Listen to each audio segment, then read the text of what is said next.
I don't know if you guys have ever been unlucky enough to see this or this, but if you have, they were both cheap trailer bearings failing.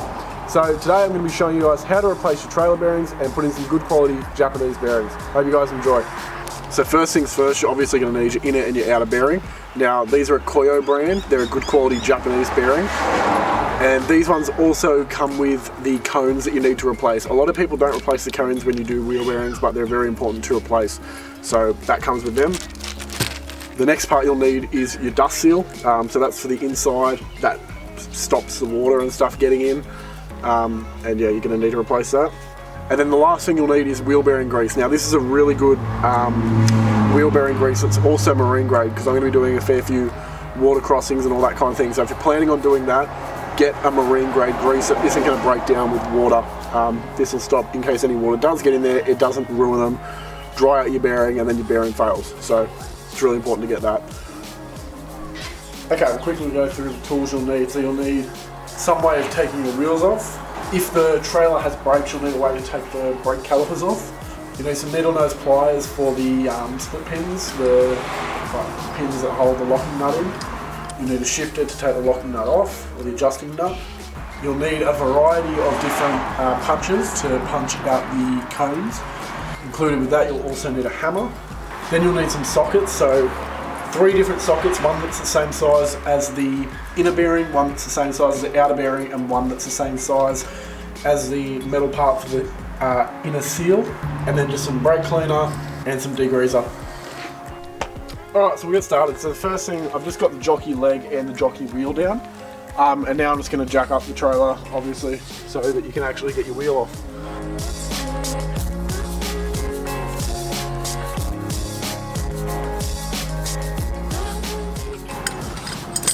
Alrighty, so once you get your wheel off, I'm going to use a rattle gun. If you didn't have a rattle gun, or an impact driver, sorry. If you didn't have an impact driver, make sure you loosen your wheel nuts before you put it up, otherwise you won't be able to.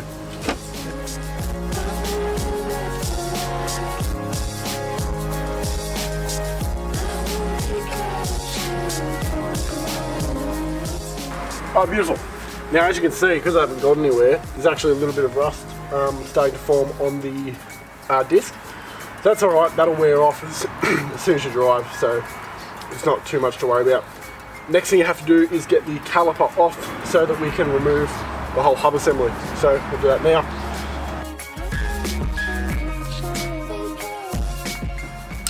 Now you will probably also have to loosen off the actual brakes, like when you do this. So you just loosen that bolt on the back, and that'll take the pressure off your brakes.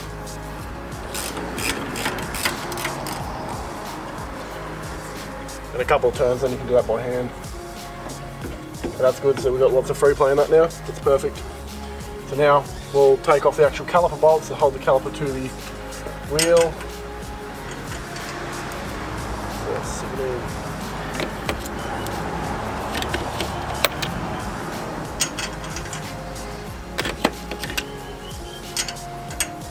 And of course everything wants to be imperial, not metric.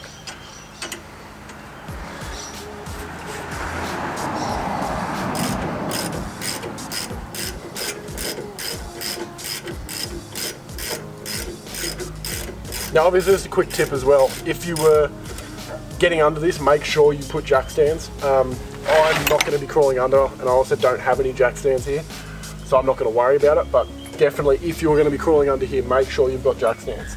Very important.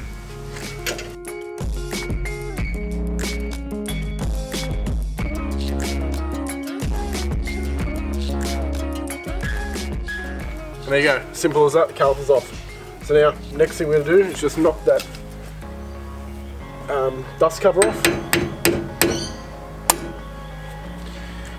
And so here you'll have a cotter pin and the actual like adjusting nut. So first of all, you're going to remove that cotter pin.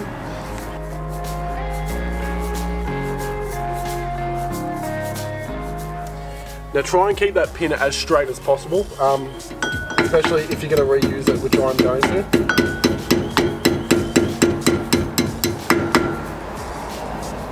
So you just straighten it out so you can get it through.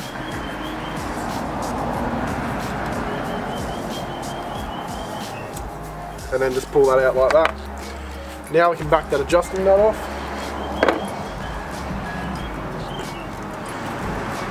So a shifter is the easiest way for this.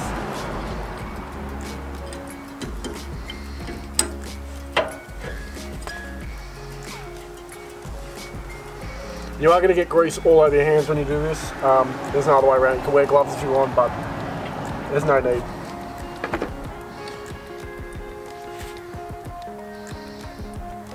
I'm just going to get that washer off there. Beautiful. Now the whole hub assembly will come off the spline. So now I'll take you over to another spot and we'll go clean this up, take the bearings out. Alrighty, so now that you have the hub assembly out, so you can go ahead and pull that first bearing out there. So that's the old bearing, we can get rid of that. And now as you can see on here, you probably won't actually focus, but it says China right there. Now, not trying to knock them, but Chinese bearings just aren't good. They're prone to failure, they always fail. So now you got that one out, we'll flip it over and have a look. So then you'll see the seal there and the old bearing. So basically you've got to knock that seal out from the other side with the bearing. Because you're getting rid of these bearings, it doesn't matter about ruining them. So yeah, you've got to knock that bearing out and the seal, and then that back bearing will come out. So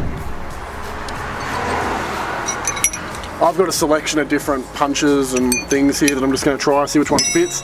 Basically you just want to catch an inside lip and then just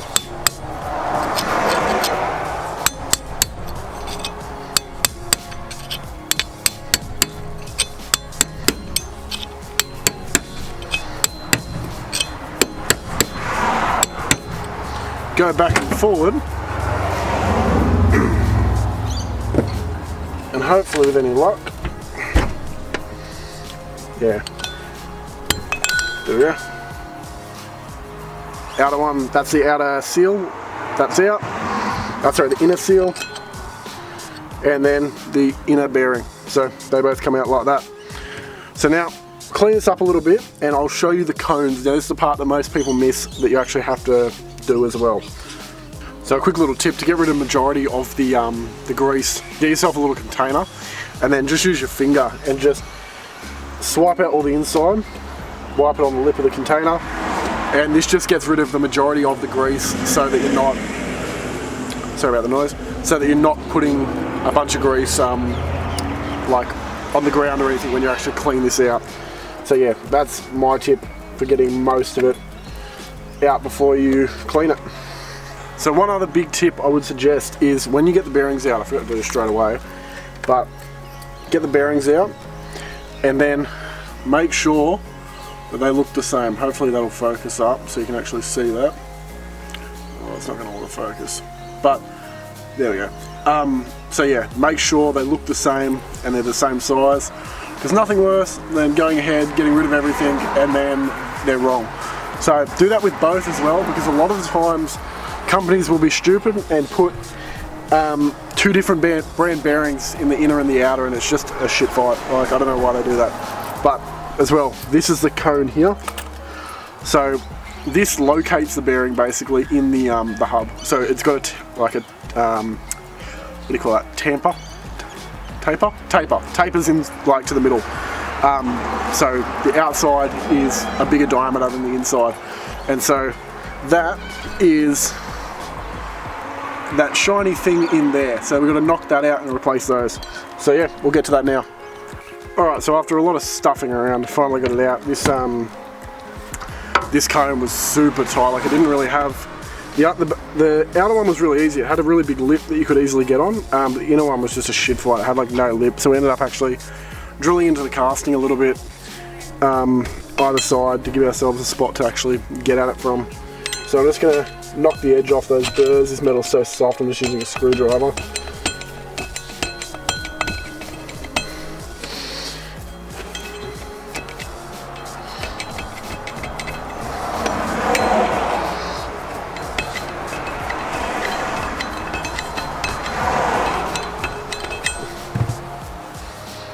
Alrighty.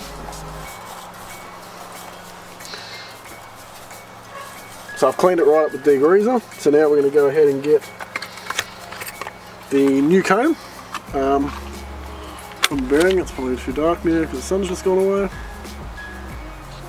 There we go, that's better. Alright. So we've got the new cone here. Now what you need is you need that socket that will fit on that.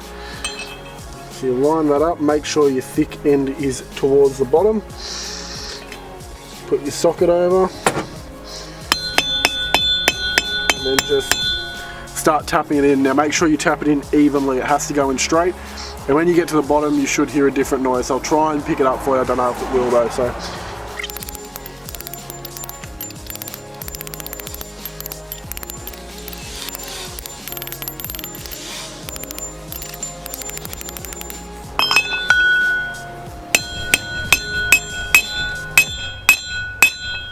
And I don't know if you guys can hear that, probably not, but it just changed tone, and if you run your finger around the bottom, that is perfect. So let's give it a couple more taps. Should probably wear bloody ear muffs when you do that, it's so loud, but there you go. So that new cone is in, and now I'm just going to grease the bearing, and put all grease in here, put the other cone in, and pack the bearings. Alrighty, so nearly there now. This is the marine grease. It's a very weird colour. It almost looks, yeah, like grease that's had water in it, but anyway, I'm just going to take a smear of this and put it on the inside there.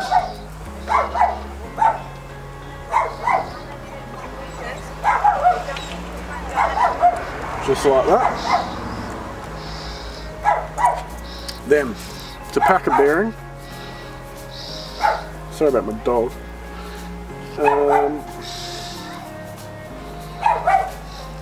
So, T-bearing there. Now, you start from the thicker end, get a pile of grease on your hand, and then you just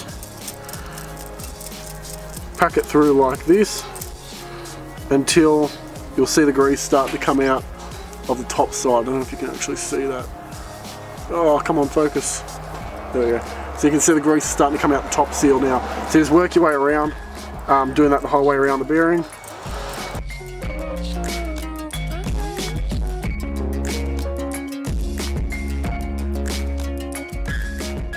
Alright, beautiful. So now once that's packed, we can just put it in. Obviously make sure it seats right in the cone. Beautiful. And then you can clean the grease off your hands. Now we'll get on to the next part. I'm going to put the back seal on.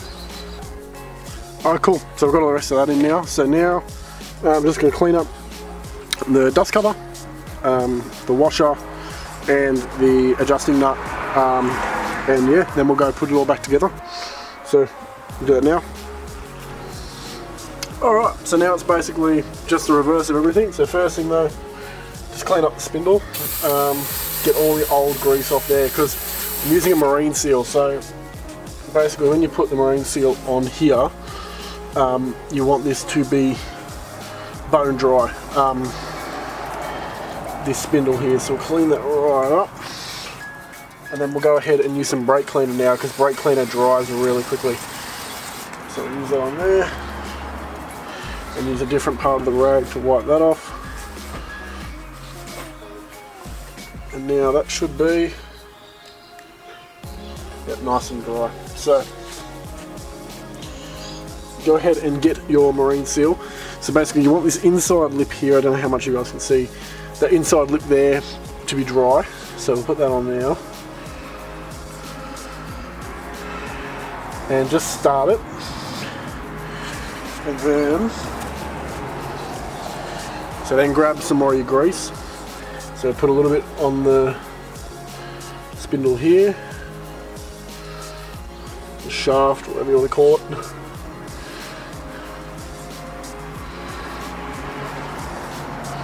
And now just run a really small bead around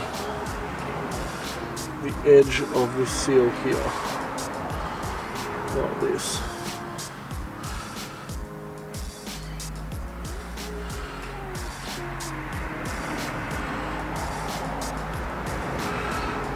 Alright,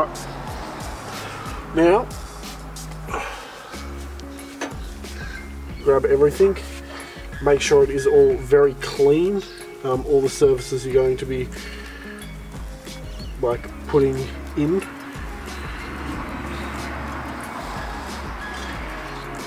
And then just line this up.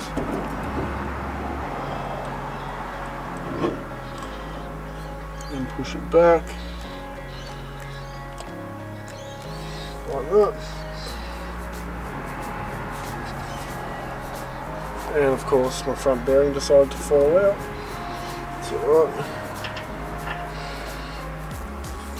And like that. Okay, beautiful.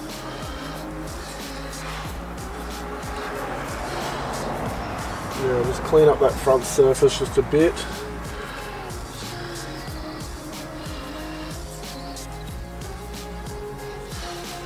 Alright, cool. So now get your washer and the nut.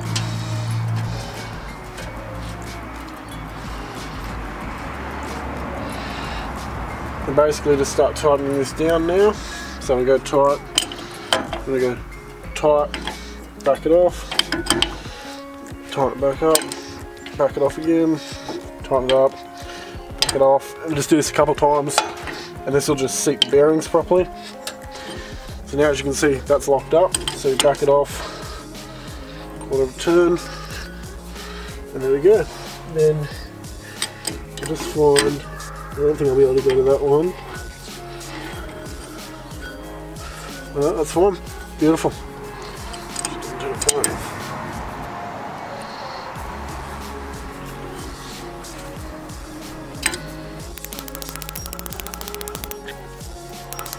Should just get the right tool the right first time out.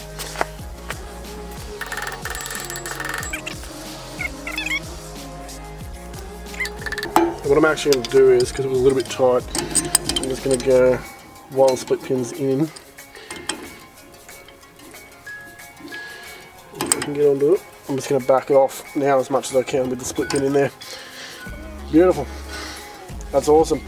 Alright, I'll put the wheel back on and do the other side and then I'll come back to you. Almost forgot a part. The dust cap. So I'm actually going to be siliconing it on to keep it watertight. Silicone I'm using isn't anything special. It's about $2 from bloody Bunnings. It's roof gutter and concrete, this Parfix brand. It's dirt cheap, but it's so strong. I use this for a lot of stuff. I know it's not automotive silicone or anything, but it works great. So I'm just going to put a little bit around here, and then I'll smooth this out with my finger. Just like that. So it's got a nice bead on it now. And then I'm just going to put this in.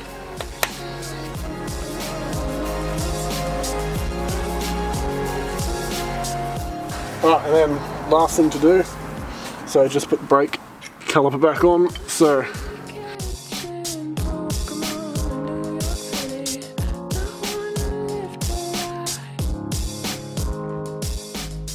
now let's put the wheel back on, do the other side, and then I'll come back to you guys.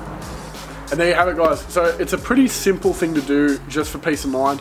The last thing you want when you're going on a big trip up somewhere or down, you don't want your bearing collapsing on the side of the road. One, it's obviously a massive inconvenience, and two, it's really quite dangerous because if it fully collapses and your wheel comes off, then you're in strife going 100 k's on the freeway. So you'd much rather just have peace of mind that it's going to last, and especially changing it all over to marine grease. If you're doing a lot of water crossings and stuff like that, it's just peace of mind, it really is. So anyway guys, I hope you've enjoyed this tutorial. If you have, please remember to drop a like on the video, comment down below, and remember to subscribe. I'll see you guys in the next video. Bye.